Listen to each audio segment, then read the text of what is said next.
شروع اللہ تبارک و تعالی کے بابرکت نام سے جو بڑا مہربان نہایت رحم کرنے والا ہے۔ ناظرین محترم، اللہ تعالیٰ 200 کروڑ بھی دیتا ہے جو جمعے کے دن 200 بار یہ تسبیح پڑھتا ہے۔ اللہ کے ولی کہتے ہیں کہ جو بندہ بھی جمعے کے دن 200 بار یہ تسبیح پڑھے گا، اللہ اسے لاکھوں کروڑوں نہیں بلکہ اس سے بھی زیادہ عطا فرمائے گا اور اس کی ہر حاجت کو پورا فرمائے گا۔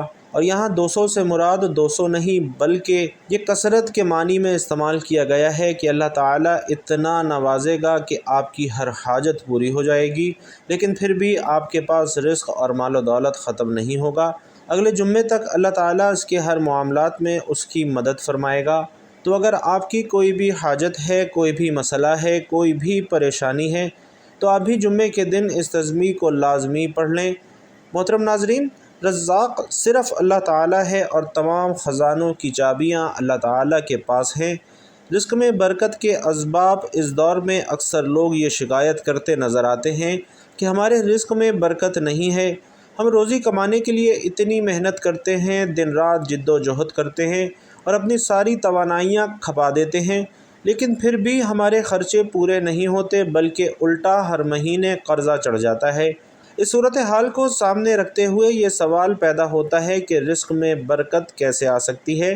وہ کون سے اسباب ہیں جنہیں اختیار کیا جائے تو رزق میں برکت آ جاتی ہے اور اس سے تمام اخراجات پورے ہو سکتے ہیں؟ اس سوال کا جواب دینے سے پہلے 2-3 بنیادی باتیں بطور تمہید عرض کرنا چاہتا ہوں۔ ناظرین، پہلی بات یہ ہے کہ ہمیں اس بات پر مکمل یقین ہونا چاہیے کہ ہم سب کا رازق صرف اور صرف اللہ ہے، اس کے سوا کوئی رازق نہیں ہے۔ وہ دیگر اختیارات کی طرح اس میں بھی وحدہ لا شریک ہے۔ اللہ تعالیٰ کا فرمان ہے کہ میں ان سے رزق نہیں چاہتا اور نہ ہی یہ چاہتا ہوں کہ وہ مجھے کھلائیں۔ اللہ تعالیٰ تو خود ہی رازق ہے، بڑی قوت والا اور زبردست ہے۔ کائنات میں ہر جاندار کے رزق کا ذمہ اللہ تعالیٰ نے اپنے اوپر لے رکھا ہے اور اس کا فرمان ہے کہ زمین میں چلنے والے ہر جاندار کا رزق اللہ کے ذمے ہے، اور رزق کے فیصلے اللہ تعالیٰ آسمان سے کرتا ہے، جیسا کہ اللہ تعالیٰ کا فرمان ہے کہ آسمان میں تمہارا رزق ہے اور وہ بھی جس کا تم سے وعدہ کیا جاتا ہے۔ اسی طرح اللہ تعالیٰ کا فرمان ہے کہ اللہ ہی ہے جس نے تمہیں پیدا کیا، پھر تمہیں رزق دیا، پھر تمہیں مارے گا اور پھر تمہیں زندہ کرے گا۔ تو کیا تمہارے شرکاء میں سے کوئی ایک شریک ایسا ہے جو ان کاموں میں سے کوئی کام کرتا ہو؟ وہ پاک ہے اور ان کے شرک سے بلند و بالا ہے۔ ناظرین، دوسری بات یہ ہے کہ اللہ تعالیٰ اپنی حکمت کے ساتھ جس کو چاہے زیادہ رزق عطا فرمائے، جس کو چاہے کم رزق عطا فرمائے، یہ بس اسی کا اختیار ہے۔ اللہ رب العزت خود فرماتا ہے کہ ہم نے ہی ان کی روزی کو دنیاوی زندگی میں ان کے درمیان تقسیم کر دیا ہے، اور ہم نے ہی ان میں سے بعض کو بعض پر کئی درجے فوقیت دی ہے تاکہ یہ ایک دوسرے سے خدمت لے سکیں۔ اسی طرح اللہ رب العزت ارشاد فرماتا ہے کہ اللہ تعالیٰ اپنے بندوں میں سے جسے چاہے فراخ روزی دیتا ہے اور جسے چاہے تنگ۔ یقیناً اللہ تعالیٰ ہر چیز کو خوب جاننے والا ہے۔ اور اللہ تعالیٰ جنہیں کم رزق دیتا ہے انہیں کم دینے کی حکمت کو بیان کرتے ہوئے فرماتا ہے کہ اگر اللہ اپنے بندوں کو وافر رزق عطا کر دیتا تو یہ زمین میں سرکشی سے ادھم مچا دیتے، مگر وہ ایک اندازے سے جتنا رزق چاہے نازل کرتا ہے۔ یقیناً وہ اپنے بندوں سے باخبر ہے اور انہیں دیکھ رہا ہے۔ ناظرین محترم، تیسری بات یہ ہے کہ تمام خزانوں کی چابیاں صرف اللہ تعالیٰ کے پاس ہیں، لہٰذا اللہ تعالیٰ ہی سے رزق طلب کرنا چاہیے۔ اللہ رب العزت فرماتے ہیں، کوئی بھی ایسی چیز نہیں جس کے خزانے ہمارے پاس نہ ہوں، اور اسے ہم ایک معلوم مقدار کے مطابق ہی نازل کرتے ہیں۔ اسی لیے حضرت ابراہیم علیہ السلام نے اپنی قوم سے کہا تھا، اور جن کی تم اللہ کے سوا عبادت کرتے ہو وہ تمہیں رزق دینے کا اختیار نہیں رکھتے، لہٰذا تم اللہ ہی سے رزق مانگو، اسی کی عبادت کرو اور اسی کا شکر ادا کرو، تم اسی کی طرف ہی لوٹائے جاؤ گے۔ اور حدیث قدسی ہے کہ اللہ تعالیٰ نے ارشاد فرمایا، اے میرے بندو، تم سب بھوکے ہو سوائے اس کے جس کو میں کھلاؤں، لہٰذا تم مجھ سے کھانا طلب کرو، میں تمہیں کھلاؤں گا۔ اے میرے بندو، تم سب ننگے ہو سوائے اس کے جس کو میں پہناؤں، لہٰذا تم سب مجھ سے لباس طلب کرو، میں تمہیں پہناؤں گا۔ اے میرے بندو، تمہارے پہلے اور آخری لوگ، سب انسان اور سب جن اگر ایک جگہ پر اکٹھے ہو کر کھڑے ہو جائیں، پھر وہ مجھ سے مانگیں اور میں ہر ایک کو اس کی منشا کے مطابق دے دوں، تو اس سے میرے خزانوں میں کچھ بھی کمی واقع نہیں ہوگی، سوائے اس کے کہ جیسے ایک سوئی سمندر کے پانی میں داخل کی جائے، بس اتنی ہی کمی واقع ہوگی۔ لہٰذا جو اللہ اتنے بڑے خزانوں کا مالک ہے اسی سے رزق طلب کرنا چاہیے۔ رزق میں برکت کے اسباب میں سے سب سے اہم سبب ہے ایمان اور عمل صالح، اور اس کا مطلب یہ ہے کہ بندہ دل کی گہرائی سے اللہ رب العزت کی وحدانیت کو تسلیم کرے، اسے اس کی توحید ربوبیت، توحید الوہیت، توحید اسماء و صفات پر مکمل یقین ہو، اور بندے کو اس بات پر بھی مکمل یقین ہو کہ تمام انبیاء اور رسل علیہم الصلاۃ والسلام اللہ کے چنیدہ بندے ہیں جنہیں اللہ تعالیٰ نے نبوت اور رسالت کے منصب پر فائز فرمایا ہے اور انہیں دین اسلام کے ساتھ مبعوث فرمایا ہے۔ بندے کو اس بات پر بھی پختہ یقین ہو کہ فرشتے اللہ تعالیٰ کی نورانی مخلوق ہیں، وہ اللہ تعالیٰ کی عبادت کرتے ہیں اور اللہ تعالیٰ کے احکامات پر عمل کرتے ہیں اور اس کی نافرمانی نہیں کرتے۔ اسی طرح اسے اس بات پر بھی کامل یقین ہو کہ تمام آسمانی کتابیں اللہ تعالیٰ کی طرف سے نازل شدہ ہیں اور ان میں اللہ تعالیٰ کی وہ تعلیمات ہیں جو انسانوں کے لیے دستور حیات ہیں۔ ان پر عمل کر کے انسان اللہ تعالیٰ کو راضی کر سکتا ہے۔ بندے کو اس بات پر بھی مضبوط یقین ہو کہ یہ دنیا ایک دن ختم ہو جائے گی، پھر قیامت کا دن قائم ہوگا جس میں تمام جن اور انس کے بارے میں اللہ تعالیٰ فیصلہ صادر فرمائے گا کہ کس کو جنت میں جانا ہے اور کس کو جہنم میں جانا ہے۔ اسی طرح بندے کو اس بات پر بھی کامل یقین ہو کہ ہر قسم کی تقدیر اللہ تعالیٰ کی طرف سے ہے، خواہ وہ اچھی ہے یا بری ہے۔ ایمان کے ان 6 ارکان کا اقرار کرنے کے ساتھ ساتھ بندہ ان تقاضوں کو پورا کرے، چنانچہ وہ اللہ تعالیٰ اور اس کے رسول صلی اللہ علیہ وسلم کی اطاعت اور فرما برداری کرے اور نافرمانی سے اجتناب کرے، کتاب اللہ اور سنت رسول صلی اللہ علیہ وسلم کا مطالعہ کرے اور پھر انہی کی روشنی میں اپنی زندگی بسر کرے، تمام اعمال صالحہ کو اللہ تعالیٰ کے لیے خالص کرے اور انہیں رسول کریم صلی اللہ علیہ وسلم کے طریقوں کے مطابق سر انجام دے، اس دنیا کو فانی تصور کرے اور اپنی زندگی میں آخرت کے لیے اعمال صالحہ کا ذخیرہ جمع کرے۔ جو شخص اس طرح ایمان کے ساتھ عمل صالح کرتا ہے تو اللہ تعالیٰ اس کے رزق میں برکت عطا فرماتا ہے۔ اللہ تعالیٰ کا فرمان ہے کہ جو شخص نیک عمل کرے، مرد ہو یا عورت ہو، بشرطے کہ ایمان والا ہو، تو اسے ہم یقیناً بہت ہی اچھی زندگی عطا کریں گے اور ان کے نیک اعمال کا بہتر بدلہ بھی انہیں ضرور دیں گے۔ ناظرین، اچھی زندگی میں رزق کی برکت بھی شامل ہے، اور اس کے برعکس اگر کوئی شخص بدعقیدہ ہو، اس کے ایمان کے اندر خلل پایا جاتا ہو اور وہ بدعمل بھی ہو تو اس کے رزق میں برکت نہیں ہوتی، پھر چاہے وہ کتنا ہی زیادہ کیوں نہ کماتا ہو۔ رزق میں برکت کے اسباب میں سے ایک انتہائی اہم سبب تقوی ہے، یعنی اللہ رب العزت کا ایسا خوف جو انسان کو اس کی نافرمانی اور محرمات کے اجتناب سے روکے اور اسے اللہ رب العزت کے احکامات پر عمل درآمد کرنے پر آمادہ کرے۔ اللہ رب العزت فرماتے ہیں کہ جو شخص اللہ سے ڈرتا رہے، اللہ اس کے لیے مشکلات سے نکلنے کی کوئی نہ کوئی راہ پیدا کر دیتا ہے اور اسے ایسی جگہ سے رزق عطا فرماتا ہے جہاں سے اسے وہم و گمان بھی نہیں ہوتا۔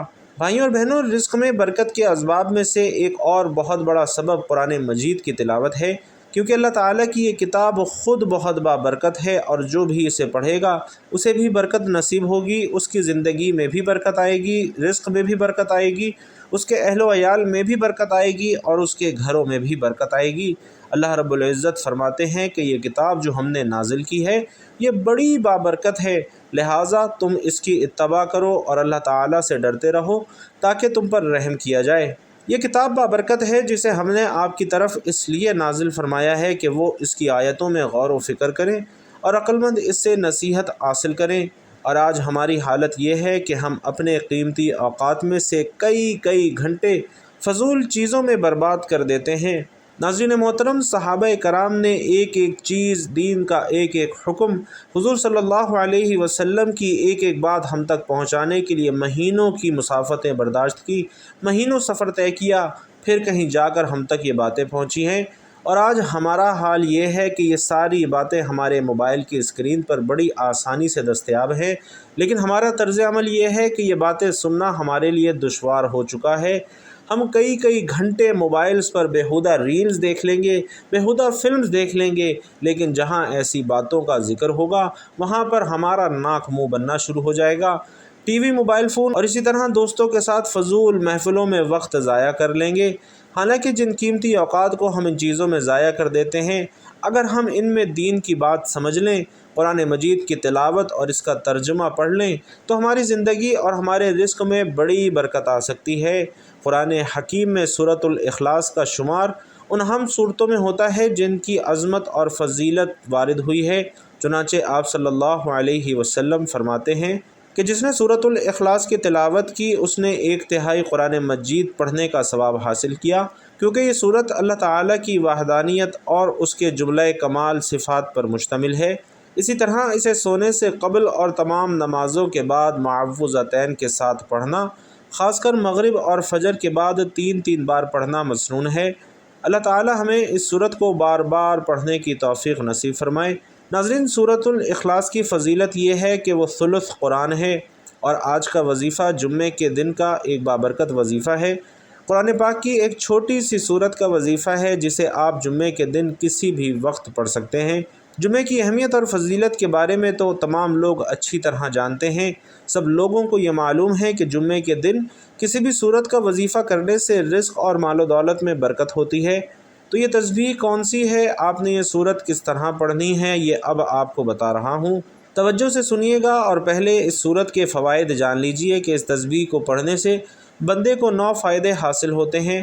نمبر 1، اللہ رب العزت 300 دروازے غضب کے بند کر دیتے ہیں، مثلا دشمن وغیرہ کے دروازے۔ نمبر 2، 300 دروازے رحمت کے کھول دیتے ہیں۔ نمبر 3، 300 رزق کے بند دروازے کھول دیتے ہیں اور اللہ تعالیٰ اپنے غیب سے اس بندے کو رزق پہنچاتے ہیں۔ نمبر 4، اپنے غیبی علم سے اسے علم دیتے ہیں اور علم حاصل کرنے کے لیے اس کا سینہ کشادہ اور وسیع کر دیتے ہیں۔ نمبر 5، 4 مرتبہ قرآن پاک کے ختم کرنے کا ثواب عطا فرماتے ہیں۔ نمبر 6، 50 سال کے گناہ معاف فرما دیتے ہیں۔ نمبر 7، اللہ پاک جنت میں 20 بنگلے مرجان اور زمرد کے بنے ہوئے عطا فرماتے ہیں، ہر بنگلے کے 70 دروازے ہوں گے۔ نمبر 8، 2000 نفل پڑھنے کا ثواب عطا فرماتے ہیں۔ نمبر 9، مرنے کے بعد پڑھنے والے کے نماز جنازہ میں 1,00,000 فرشتوں کی شمولیت ہوتی ہے۔ تو ناظرین، یہ سورۃ الاخلاص پڑھنے کے فوائد ہیں کہ جمعے کے دن سورۃ الاخلاص 200 بار پڑھ کر آپ اللہ پاک سے ہزاروں مانگیں گے تو اللہ پاک آپ کو لاکھوں عطا کرے گا، لاکھوں مانگیں گے تو اللہ پاک آپ کو کروڑوں سے نوازے گا۔ پورا ہفتہ آپ کے گھر میں اللہ پاک غیب سے رزق پہنچائے گا۔ جمعے کے دن اس سورت کو لازمی پڑھا کریں۔ حضرت انس رضی اللہ تعالی عنہ روایت کرتے ہیں، ایک شخص نے کہا، اللہ کی قسم میں اس سورت سے محبت رکھتا ہوں، تو حضور نبی کریم صلی اللہ علیہ وسلم نے فرمایا، تمہاری اس سے یہ محبت تمہیں جنت میں لے کر جائے گی۔ اسی طرح حضرت سعید بن مسیب رضی اللہ تعالی عنہ بیان کرتے ہیں کہ نبی کریم صلی اللہ علیہ وسلم نے فرمایا، جو شخص 10 مرتبہ سورۃ الاخلاص پڑھے گا اس کے لیے جنت میں ایک محل بنا دیا جائے گا، اور جو شخص 20 مرتبہ پڑھے گا اس کے لیے جنت میں 2 محل بنا دیے جائیں گے، اور جو شخص 30 مرتبہ پڑھے گا اس کے لیے جنت میں 3 محل بنا دیے جائیں گے۔ حضرت عمر رضی اللہ تعالی عنہ نے عرض کیا، یا رسول اللہ صلی اللہ علیہ وسلم، اس طرح تو ہم بہت سے محل پالیں گے۔ نبی کریم صلی اللہ علیہ وسلم نے فرمایا کہ اللہ کی رحمت اس سے بھی زیادہ وسیع ہے۔ اسی طرح حضرت انس بن مالک رضی اللہ تعالی عنہ کا بیان ہے کہ نبی کریم صلی اللہ علیہ وسلم نے فرمایا، جو شخص 50 مرتبہ سورۃ الاخلاص پڑھتا ہے اللہ تعالیٰ اس کے 50 برس کے گناہ بخش دیتا ہے۔ حضرت انس بن مالک روایت کرتے ہیں کہ نبی علیہ السلام نے فرمایا کہ جو شخص اپنے بستر پر سونے کا ارادہ کرے اور دھانی کروٹ پر لیٹ جائے، پھر 100 مرتبہ قل هو اللہ احد پڑھے، تو جب قیامت کا دن آئے گا اللہ تبارک و تعالی اس سے فرمائے گا، تو اپنی داہنی طرف سے جنت میں داخل ہو جا۔ تو بھائیوں اور بہنوں، آج کے وظیفے میں آپ نے سورۃ الاخلاص کو 200 مرتبہ پڑھنا ہے، اور یہ پڑھنے سے اللہ تعالیٰ سے آپ جو کچھ مانگیں گے اللہ تعالیٰ آپ کو ضرور عطا فرمائے گا۔ تو ناظرین محترم، وظیفہ شروع کرنے سے پہلے آپ نے سب سے پہلے درود پاک پڑھنا ہے۔ جمعے کے دن درود پاک پڑھنے کی فضیلت ویسے بھی بہت زیادہ ہے، اسی لیے آپ دعا مانگنے سے پہلے یا وظیفہ شروع کرنے سے پہلے درود پاک لازمی پڑھا کریں، اور جمعے کے دن ویسے بھی درود پاک کثرت سے پڑھا کریں۔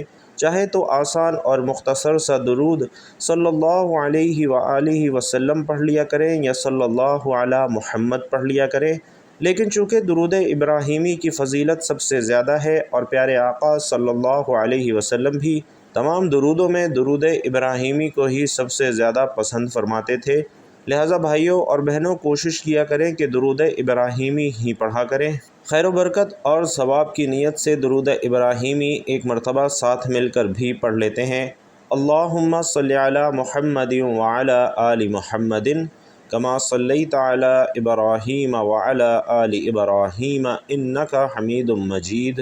اللہم بارک علی محمد وعلی آل محمد کما بارکت علی ابراہیم وعلی آل ابراہیم انک حمید مجید۔